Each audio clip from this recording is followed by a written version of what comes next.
स्मृति ईरानी, ये नकली आक्रोश और फर्जी ड्रामा बंद कर दीजिए।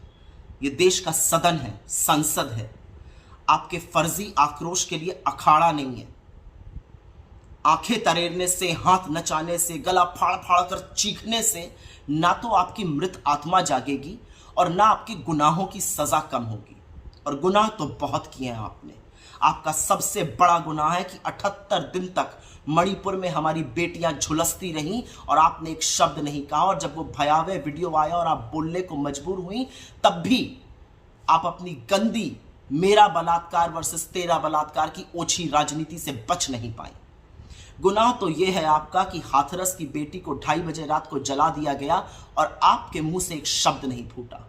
गुनाह तो यह है कि लखीमपुर के चीरहरण पर आप बोल नहीं पाई।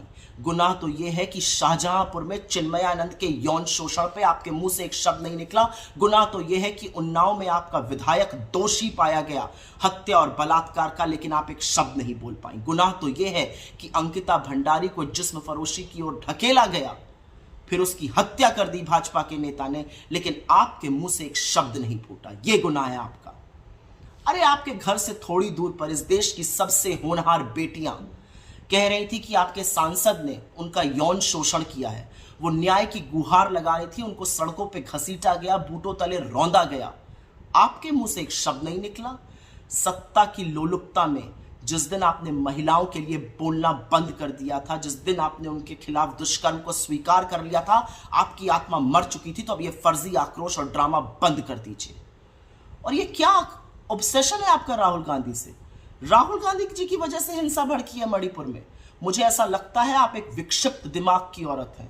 आप जाइए और डॉक्टर को दिखाइए। ये देश उद्वेलित है, मणिपुर घावों से भरा है। उसको मरहम की जरूरत है, उसको विश्वास की जरूरत है। आपके ड्रामा के लिए ना तो इस देश के पास वक्त है और ना सदन के पास वक्त है। तो ड्रामा बंद करिए। और काश समय रहते आपने एक महिला मंत्री होने का फर्ज अदा किया होता।